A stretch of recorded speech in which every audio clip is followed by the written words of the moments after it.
welcome back to my channel. Thank you so much to everyone who tuned in to the last video. I'm so glad to be back on YouTube. Honestly, it's made me so happy, and to see so many of you engaging and commenting and having a chat, and me being able to speak to all of you guys recently, I am just so pleased. Like, I'm really happy to be back. I today am going to show you my November budget. So obviously we just went through October, and that was really for me to get to a place where I felt like I was back in control and on top of everything. So I'm now going to plan out my November budget.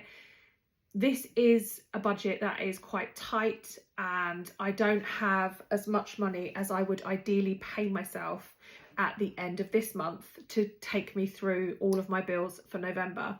So I've actually done a few things differently just to make sure that I'm going to be all right. And there's always the risk that one of the invoices that I'm owed doesn't get paid. So, you know, but all being well, I think we can make November work. So let's get into it. So here is November. For anyone who isn't familiar with my spreadsheet, this is my spreadsheet. I will link it below, the template. I just swear by this. Is like the most amazing template I've ever used. I know I built it, but I took a long time over it, and I paid some professionals to like check over it as well.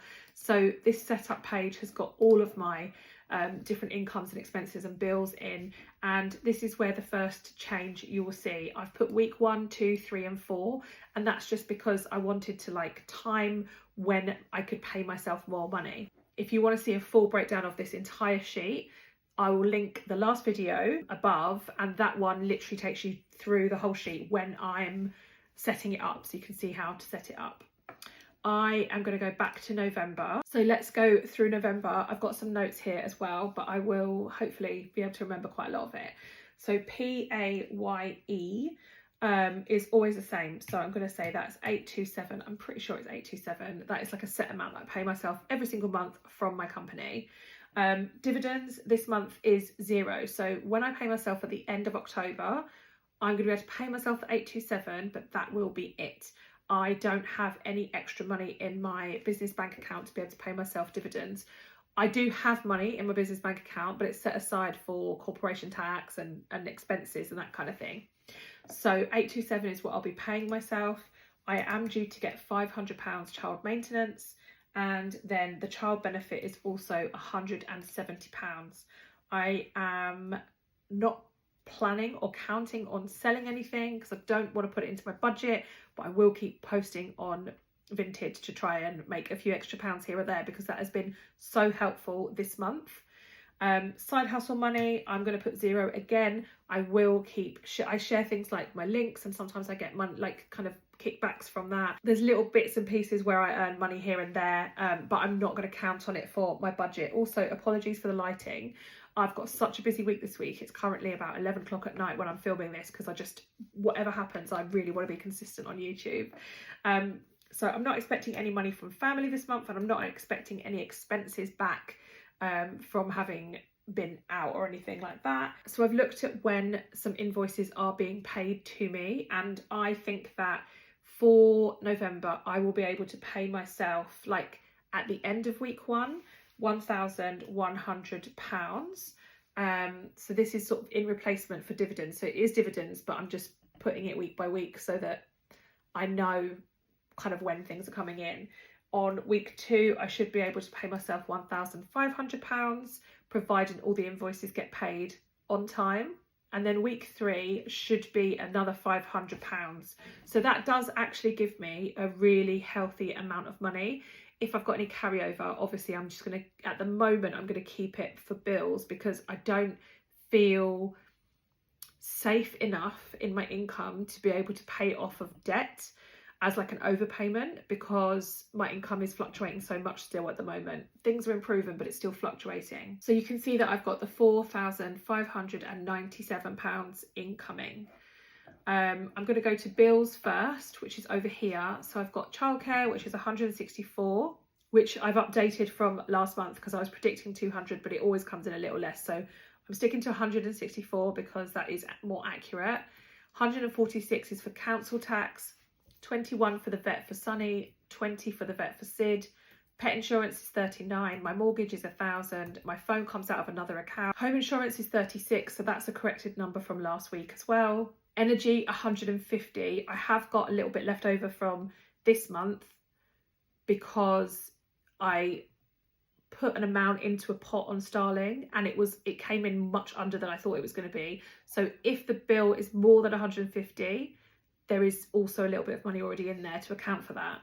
Life insurance 14, water 42, internet 64 and car 138. Then obviously I've got my Santander loan payment, my MBMA payment, my Virgin card payment, my Amex payment and my PayPal credit. So that's all of my bills. And then if you look over on the monthly summary, you can then see how much I have remaining to budget out. And I have £1,472. So I'm going to go in and add in the expenses first and we'll see where we get to. So dog food, I'm going to go in at 85. I think that's roughly how much I will have for dog food. Food is going to be 300 this month. It was 200 last month and someone did ask a question as to how I keep it so low. I was actually using Gusto boxes last month. So a lot of our dinners we got through Gusto and I had credit because you get a code and I shared it with people. I will leave the code below. If you use the code, you can get 65 or 70% off your first box depending on when you use it because it sort of fluctuates between the two. But when you use it, I get some credit. And so last month what happened was I had quite a lot of credit, so I used that up for our dinners. So I spent much less on food. So I'm incredibly grateful for that because it really, really helped us through a sticky month as well. So if you're somebody who did use my code, thank you so much. Callum's lunch is £100. So I give him a limit of £5 a day, 4 weeks, £25 a week, £100 should do it. I've got £50 for petrol. I'm going to put £10 in for health, just in case. It's for like if I need to buy medicines or anything like that. Personal, I want to put £100 in. I don't actually do anything really for myself at the moment. I don't get my nails done. I don't have any like beauty expenses or anything. I have done in the past and I absolutely love having my nails done. But obviously with my finances the way they are, I had cut back on loads and loads of things. I am a true believer that you should still have things that bring you joy. You should still have things that are super important to you, particularly if you're on a really long debt journey, like a long number of years to pay back your debt. You need to still find ways of enjoying your life and not just living in complete misery. However, I for the last few months have been like genuinely worried about having enough money to pay each bill, because things have been very touch and go with my business and invoices being paid and stuff. So I have just not wanted to take any chances with expenditure. So I haven't had my nails done for a while, and like I say, there's no other things. However, I'm putting in £100 because I am a little short on a few things. I think I need some tights, and I definitely need to stock up on some sanitary products and things like that. So that will all come out of that £100 budget. Household, I'm going to put 20 in. That will be mainly for kitchen roll, and I think we probably will need some toilet roll. Maybe I should up that to, I'm going to up it to 50 actually, because I think we're going to run out of toilet roll during November. I usually get a really big box from Who Gives a Crap. I might look at cheaper alternatives this month. Again, it's something I try and stick to what brands I like to use, like not with everything, but I think that Who Gives a Crap is a really great brand of toilet roll. I love what they do. They're really ethical and I just have used them for years. However, I do know that you pay a premium for that brand, so I will look at cheaper alternatives this time around. So yeah, but I'll put 50 just to cover me. So next we've got dog walker. Last month that was around £150. I think I will just owe her £50 this time because I cancelled like mid-month and they only had one walk. So I basically, again, it's another thing that I've cut back to try and reduce my outgoings, to try and make some headway. So £50 roughly, I think, what I still owe my dog walker. And then travel, I'm just going to put £10 in. That is for car parking. I have started to find places to park my car for free in places that I regularly go to. So for example, at the park, I was always driving to the car park in the park and paying to park. And then I realised like all my friends park on the road. So I started parking on the road. So there we go. So that's travel. So this is showing me that I still have £700 spare to budget. Now, what I haven't done is put any money to one side for some things that I would usually, ideally, put money to one side for. So I'm just going to go and add those into my categories in my setup tab and allocate some money. And if this all comes true and my invoices are paid, then this is where I will be putting this extra money in November. I will be putting some to one side for Christmas, Callum's birthday, and car insurance and emergency. So it's a really big discussion point as to whether you should have savings when you have debt. I am a strong believer that you should build up a level of security if you can, so that you don't keep dipping back into debt. So I have done both. Before, when I was getting out of debt, I saved £1,000 emergency fund, which did me the world of good because my washing machine broke while I was still paying my debt off. And was it my washing machine or dishwasher? And I was able to replace that. But there are lots of people that will say you shouldn't really have any money to one side. You should just pay all off of your debt. And I have done that before as well. And I have found that whenever I have spare money and I pay it off debt, there have been times when I've then had to use my credit cards again for emergencies. So I'm a strong believer in the emergency fund. So yeah, I have added those categories. And so now you can see down here on my November one, I have Christmas, Callum's birthday, car insurance and emergency all showing up there. So if I've got £700 to play with, I'm going to do Christmas in one go because this is November at the end of the day. We are getting close to Christmas. I am going to put £400 in my Christmas budget. So that will be £200 per child, including any kind of like little bits, you know, obviously I don't know who is listening. So just, but including like everything for each of my kids, that is plenty. I pretty much always do Christmas and birthdays on a £200 budget. So there's no changes there. I could definitely halve that. But because I have got this little bit of extra cash this month, I am just going to go ahead and do what I usually do, £200 each. I spend that quite carefully. I tend to buy some gifts from like Vinted and I get like deals and stuff. So I'm quite strategic with how I spend that money. And often if my children want something a lot bigger, so if they wanted a Nintendo that is obviously more than £200, I will get in touch with the rest of our family and see if they want to go in and put our money together to make a joint present for the kids. And also it's Callum's birthday in December as well, so sometimes he gets his birthday and his Christmas money put together. So yeah, that's how I tend to do Christmas every single year.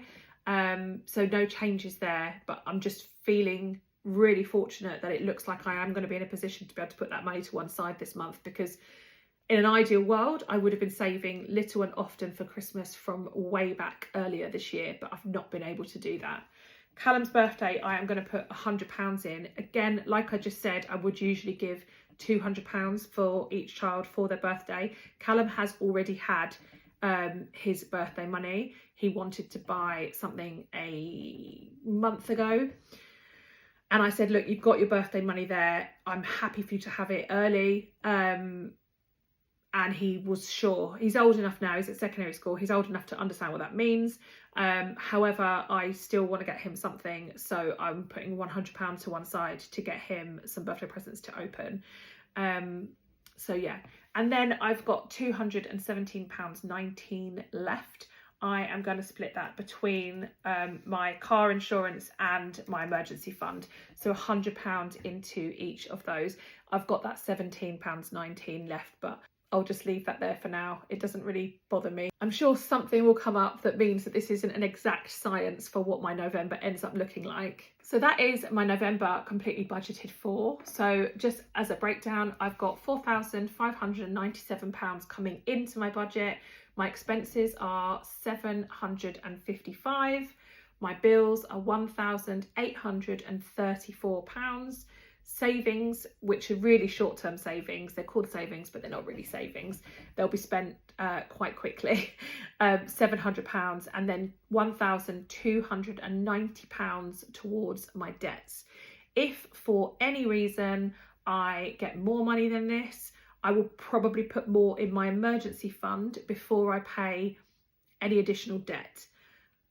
That being said, I do want to spend a little bit of time looking properly at the PayPal and Amex, because they are debts that I'm not comfortable with. I said that before. The others are all big, longer term, 0% debts, and I feel like I know where I'm at with those. They're not accumulating a vast amount of interest. Amex could very quickly accumulate a lot of interest.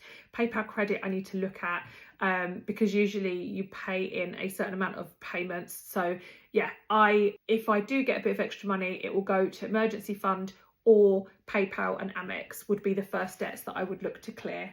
One other thing I wanted to touch on while I was making this video was my debt dashboard. So I had a few people message me about it, because obviously it is quite a complicated sheet, but it can be so useful if you're in a large amount of debt. So basically, I just wanted to come here and show you a bit more about my specific debts and where I'm at with them. So you can see here, it looks at the total debt and shows you your balance going down over time, which will only be correct if you've put your interest rates in. And obviously you need to keep an eye on interest rates because they can change as well. You've got a total debt breakdown here, and you can see like what's happening with your debt and your interest and stuff here as well. If you change it to Debt Snowball, you will see the impact that that has on your debt.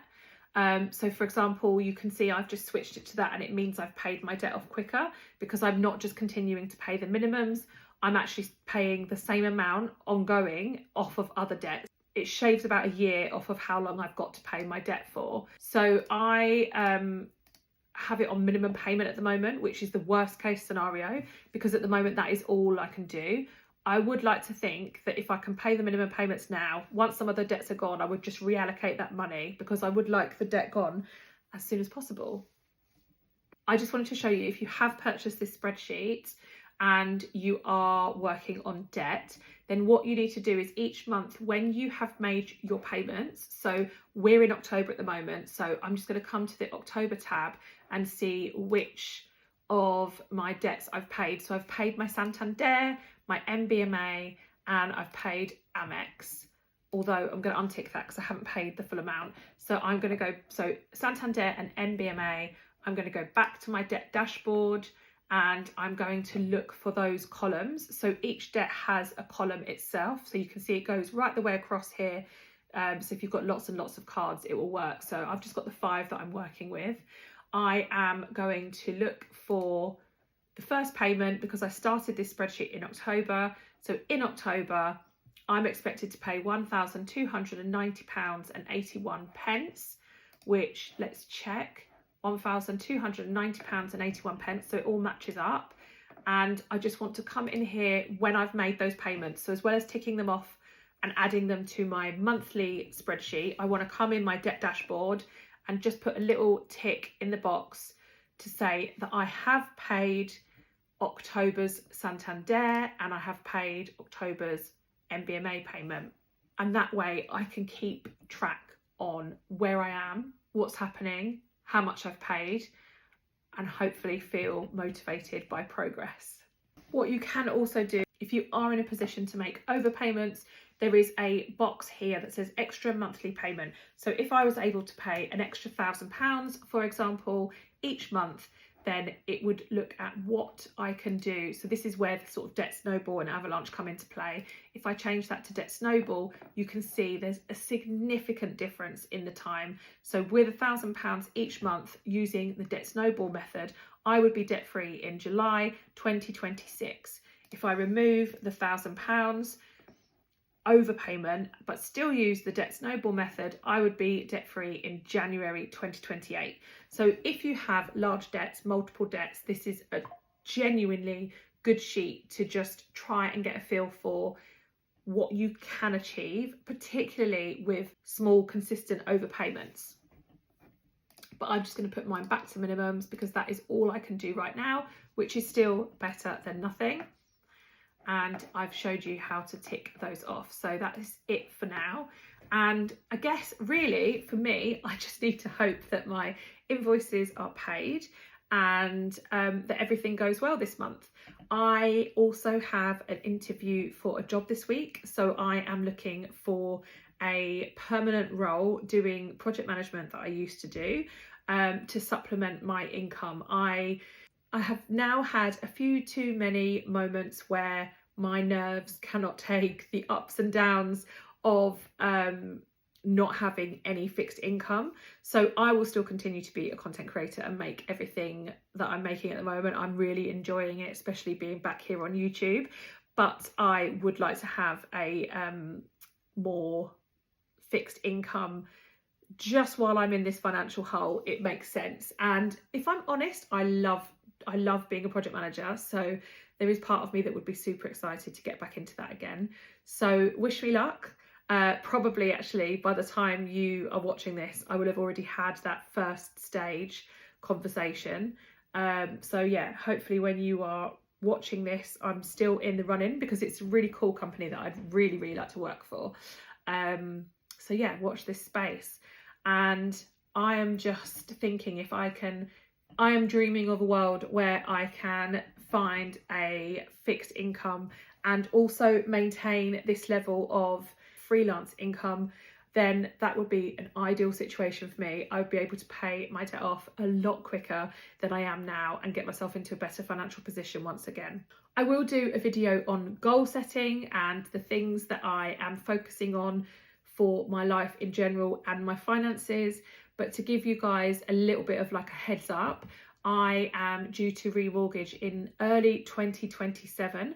So I'm really fortunate that I am on a 1.05% interest rate and have been for a couple of years. When I bought my ex out of the house, I was smart at the time and I fixed my interest rate for 5 years. So I've still got until 2027 on that.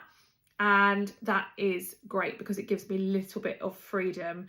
And I'm so fortunate and thankful for that because it gives me a bit more time to clear my debt, or at least clear as much of it as I possibly can to get myself into a better situation for when it is time to remortgage. I also shared with you guys before that my house wasn't really big enough for all of us because it is a 2-bed, but I have created a bedroom out of what would have been dining room back in the Victorian times, but I had it as like a through lounge front room, but I created a bedroom for Callum, so from half of that. So he has his own space now because he started secondary school. So I've sort of obviously had to completely park the house renovation ideas and everything like that. And if you follow me on TikTok, you'll know that I've also decided to stay in London for a little while, at least until I need to remortgage again, and then we will review the situation. But the kids are really settled and happy at their schools, and I wanted to try and not have to move them if I didn't need to. So yeah, that is roughly like what I'm focusing on at the moment. That's my budget for November. Let me know if you've got any questions. Have a chat with me in the comments. I am, like I said, so happy to be back, and I'm so grateful for all of your comments saying how much you have enjoyed my videos and how much you're happy I'm back. So yeah, thank you so much again. Don't forget to subscribe if you're not already, and I will see you in the next one. Bye.